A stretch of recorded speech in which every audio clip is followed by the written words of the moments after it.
And that is your news update. We have the Friday chat coming shortly, but let's talk to Joy Chelagat, head of social media right here at the Standard Group. She's also an expert on social matters, social media affairs, right? Well, I don't Commentator. Commentator. Yeah, I'm an expert, we have so many experts in this country. But great week has been, a lot has happened, but we must begin with the Google competition. Yes. Africa Connected. Yes. That was huge, brought together quite a number of people around the country, and our very own has won. Yes, Sita, I remember you had her here and I was really rooting for her. Yeah. And I mean, her story is just very touching. I know we're going to watch a clip a little later, but I mean, the fact that she was able to become vulnerable to the whole world, I mean, that was just amazing. Sharing things that most people would never want to talk about, and making mental health issues, an international debate where people can actually come out and talk about what they're going through, which I think is really great. So we're very happy that she won. Yeah, I don't know if you have that clip, you can let me know. But Sita, as you said, she was here on the show and she talked about her struggle, and very candidly so. Yes. It was very inspirational. I remember there was a lot of feedback coming through after that particular interview. Went on to blog about it and has now captured the attention of the continent. Yes. And that's amazing.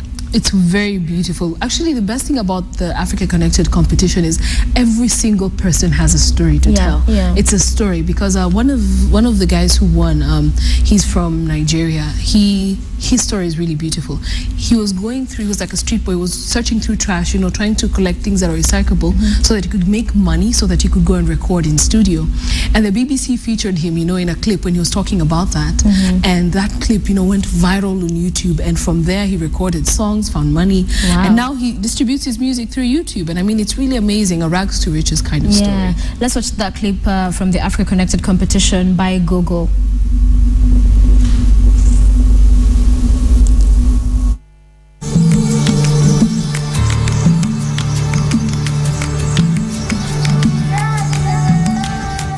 Ago, I went through a traumatic experience and I developed a mental health disorder from that. I had no place to get information on what to do with myself, and that's where Google came in. I learned about writing therapy through Google, so I decided, other than just doing it on my journal, let me do it online. So I opened my first blog and I put my story, and I got an overwhelming response.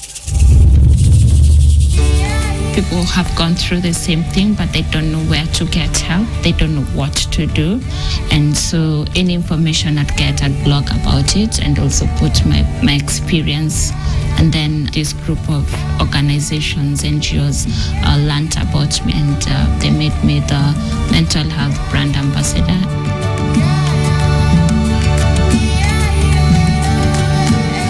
Once in a while, you come across someone and they'll remind you that, I was this person who emailed you about this, and my sister is on her medication now, my girlfriend is doing better now. So, and then that's what gives me joy. So my inspiration is just to have a resource center where people with mental health conditions can have access to information and they receive the appropriate support that they need. It can happen to anyone at any age, and it's something that is treatable and manageable, and you can go on to be anything or anyone you ever dreamt of being. Awesome, inspirational clip there. Congratulations, Sita. I was so proud of you that you won that. And it's amazing the kind of platform that the internet has created for everybody, anybody to utilize to make an impact and change lives. Yes, it's really amazing. And also the business opportunities. Young people always complaining that hakuna kazi. So there's a young man from Ghana who won, and his story is quite interesting. He wanted to open up a way for young people to have taxis. So what he did is he organized and got Google Maps. So he told guys that, we can actually give you guys taxis and we can monitor where the taxis are and how they're going. So guys were able to actually get taxis, and so he runs that business simply using the internet. And I mean, there's so many other stories. There's a young lady from Nigeria who learned how to make customized jewelry from the internet and sells her stuff, and Google's magazines and how they present things. And that's a revenue stream. So I think what Google is doing is really good, and it's also opening up eyes for people to realize that the internet offers so many opportunities. so many opportunities. It's about getting in there and exploiting those opportunities. Let's also talk about the trends, and really, I'm just really excited for Sitawa. That's so amazing. Yes.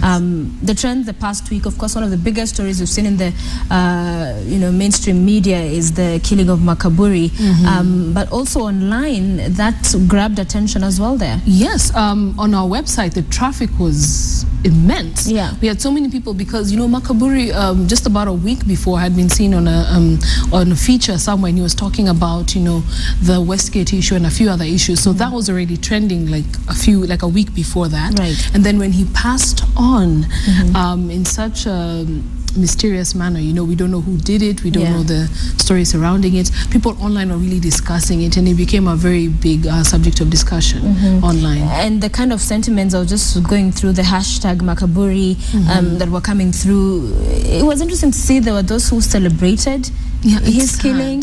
There were those who were shocked that it had happened. There were those who are remembering that he was recently as well in the headlines over there. He was given some money, his arrest and getting into his house by the government. So it was just interesting to see the varied sentiments that came after. Yes, they were quite polarized. I remember so many of the comments, we couldn't even allow them to go live on the site because, I think Kenyans need to get to a place to realize that human life is human life. It doesn't matter who you are, we should honor human life, And so, but it got to a place where, as you're saying, people are saying, this is what he wanted. And it was not a very nice discussion. Although some people are also posing some very serious questions about insecurity in the country. They were saying every single day, we have insecurity issues to the point where it's no longer the front, the splash, the big story. It's just one of those side stories. So they were saying that the government needs to do something about insecurity in the country in general. And that just goes to show how on in social media, when you're talking about online, people have a safety to say whatever. Because I imagine it was a huge conference and people were told, okay, talk about this, and there very few would put up their hands to actually say some of the things we saw put out there. Of course, justifications were being made. I remember there was a controversial headline picture with his body in one of the dailies, and the daily has gone to because there was a lot of backlash that came from that as well, and they actually put something out yesterday online to defend the picture, saying, you know what, this person was known for this and this and the other, we believe we did the right thing. But quite some interesting activity. There was a lot of insensitivity, you're right. I think in the way some people covered it, and also in the way some people discussed it online, which at the end of the day we should honor human life. It's sacred. Yes. Okay. But one of the other interesting trends was poor Michelle. Destiny's Child had 3 singers. We had Beyonce, who stole the limelight from everyone. Then Kelly Rowland. Wow, I was just about to share my Kerry. Yes, Kerry Rowland. And she was like, she struggled and she's back in the industry. You kind of see her. Then there was Michelle, who no one remembers. So she was apparently interviewed and she was asked, are you a singer? And she stammered. So everyone was like, poor Michelle. So there were, how Kenyans make these funny photos and memes. So guys are making memes about her. And yes. Another interesting one, someone has sang a marriage proposal to Lupita Nyong'o. Oh, really? Maria, yes. Oh, yeah? Yeah. So in what? Swahili Kao? I have no idea. I've not heard about it, but it was trending online. So guys are saying now Lupita will get all those, Lupita, will you marry me? The same way Konje, when she won, guys were like, Konje, will you marry me? Yeah, will you marry me? And let me just read some of the poor Michelle, because I'm looking at it now. The tweets that came through, this is loading and taking a while. Okay, here we go. Oh my, some are really mean. The time Beyonce lied to all of them. Poor Michelle, poor Kelly as well has been tagged there. But very interesting also the pictures that you'll see coming up. The time she fell and they just watched her. Poor Michelle again. The time they tried to kill Michelle. Okay, they're quite crazy. And the hair. But it's amazing how people are watching around the world.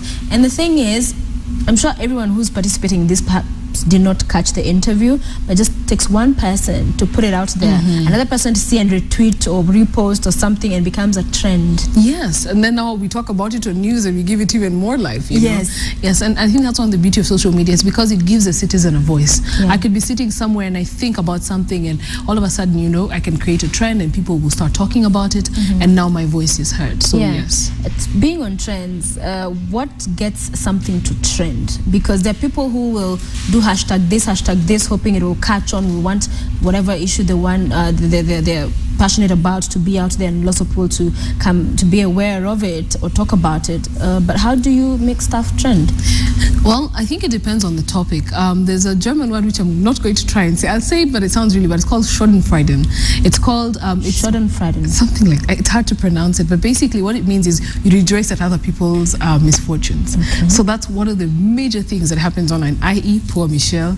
And we love making fun of people when things just don't work, and we find it really funny. So that's one of the things. The other things is matters controversy. It's something controversial, like for example the passing on of Makaburi. People wonder how did that happen, that trends. And then also it depends on who's pushing the trend, because we have guys who we know are trend makers in Kenya. They push something and we know it'll trend, it'll push a discussion. So that's also one of the things. And sadly in Kenya we have people who buy trends. For example, I know, yes. What do you mean buy trends? I know Sophia is a very popular person online, right? I know X person, Y person. These are people who are popular online. So I'll tell you, my company would like to push a discussion about this. So I'll pay you to tweet about it, and we all use the same hashtag, and we pretend it's like a very heated debate, and guys will catch on and ask questions. Really? And people are making money from that, yes. Wow, buying trends, okay. So also you need somebody, as you said, who has the following, who has the numbers, so that it can be seen by many people and then catch on. We also see the bloggers as well getting quite into the hashtags and trying to get some trends going. Yes, one other thing is, if you have one of these major blogs that talk about hashtags, for example, sometimes you'll find like one of our entertainment blogs, SDE, will pick up on a hashtag or something that people are discussing and then write about it. So when they share the story, even the people who weren't on Twitter at that particular time on Facebook, they'll be like, oh, there's this story, and they go back and they see what's happening. So that actually happens. What did we see on April Fools in terms of the trends? My favorite one on April Fools was there was an old BBC prank that apparently people in Kenya hadn't seen, about penguins flying, and people actually believed it. Yes. Oh, it's a video, and you know, since everyone sees the BBC logo and they're like, penguins flew. But when you look at it, actually, when you go and read about it, it's actually a prank. I think it's from back a few years ago. So guys were talking about that, which was quite interesting. Then there was a Binyavanga one, which was very funny. When we were reviewing the papers here, we were like, it was kind of direct, so quite obvious. It was quite obvious. And so yes, the April Fool's pranks were okay. We had a very interesting prank at the office here. Someone you know, went to the mouse. You know, the mouse have the light at the bottom, so they taped it closed. So you're busy there wondering what the hell is wrong with your mouse, and you're working on it. It was okay earlier, only to realize someone has taped it. Yes. So when we have, because it was trending, April Fools itself, the hashtag, do people share jokes, pranks? What is it we usually people put out with that hashtag? Well, people were sharing how they've been pranked. Okay. Some people also sharing how, for example, some of the stories we shared, which were actually serious stories, people thought they were April Fool's pranks. Oh my, yes, the danger. There was a discussion you had about STDs, I think one of the mornings on your health segment. So one of the things that the gentleman has said, that some STDs, doesn't matter even if you use condoms. So we actually shared with that. And people are like, this is an April Fool's prank. So it is not the day to announce you're running for president. Do not announce. Like half of the serious news guys were wondering, is it April Fool's? So people are sharing what they thought had been what they thought were pranks, and some of them were sharing how government has decided, you know, to let go of all their allowances. Because please get a salary cap. That will never quite happen. Okay, so that's very interesting. When we talk about weekends, I know TGIF sometimes also is quite the trend. Why? Because very many people, normal, ordinary work kind of people, work Monday to Friday. Have you come across those kind of trends, and what do you see? Because I see a lot of people talking about this, and the alcohol blows as well. Oh yes, the alcohol blow thing. First of all, I just feel like bashing Kenyans. You know, they have an alcohol blow watch, a Twitter handle that basically tells you where these alcohol blow guys are, so you can avoid them. Yes, and I've seen someone check that out. It's terrible, because when someone dies because you helped them abate, you know, just you told them, okay, avoid this road because they're there. I mean, seriously, Kenyans, we have to be serious, because Kenyans on Twitter, and that account actually has quite a following. People actually follow to see where the alcohol is over the weekend, which is really, I mean, they're trying to help you live your life and not die, and here you are trying to avert, you know, that, and I think it's really sad. But yes, people really celebrate about Fridays, and the interesting thing is those TGIF ones usually come at the beginning of the month and at the end of the month. In the middle, it's not there. It's not there. Nobody is happy it's Friday because kind of broke, and expenses, bills being paid. But also what I found interesting was sometimes you'll have the KOT hashtag trending. In what cases do you have the entire Kenyans on Twitter trending? Usually, as we've talked about before, usually when there's an attack on the Kenyan group, or for example, when Nigerians do something that Kenyans don't like, you know, people will start, chatting about it, and then the hashtag, they gang up. And then also, it's also a good way to kind of get the attention of most Kenyans on Twitter, because sometimes I may be following maybe the Makaburi hashtag or this other hashtag, but the KOT hashtag is like a blanket hashtag. Yeah. So yeah, sometimes it trends. But usually when it deals with something, either an attack on the Kenyans on Twitter, or even sometimes when you find that there's an issue that's happening, and then KOT are like, oh no, this can't be like this, we have to. So usually it's kind of like one of the ways, it's like, it's one of those kind of calls. Okay. Finally, what I found interesting the other day, following the Isili blast, there was the hashtag, was it Isili blast or something, or attack? And I found that since there was another attack about a year or two ago, that because I went now through the the hashtag to see all the tweets that are coming on, and it had all those ones even a year or two ago, and I found that quite interesting, the memory that you can still have something if it's a similar hashtag from way back. Yes, actually, and that's why we usually tell people for like events, choose a completely unique hashtag. Because sometimes, for example, if you're having the State of the Nation 2014, you have to use 14, because when you do it again next year, it will bring in. Yes, because it's like a search functionality. At the end of the day, it's going to search and get you all the tweets that have that particular thing. So when you're doing an event, or when you want to push a particular agenda, it's always good to look for a unique hashtag. Or if you want to like have a blanket discussion about something, for example, things that are not time bound, when we're talking about terror, then you can use that blanket hashtag. But when you want to talk about a particular thing, then you can use that, a unique one. All right, Joy, thank you very much. Wish you a lovely weekend. Joy Chelagat, head of social media here at Standard Group, with us this morning on our social media chat. Another chat is coming up in a short while. Don't go away. We are all about to Kuza in a few short moments.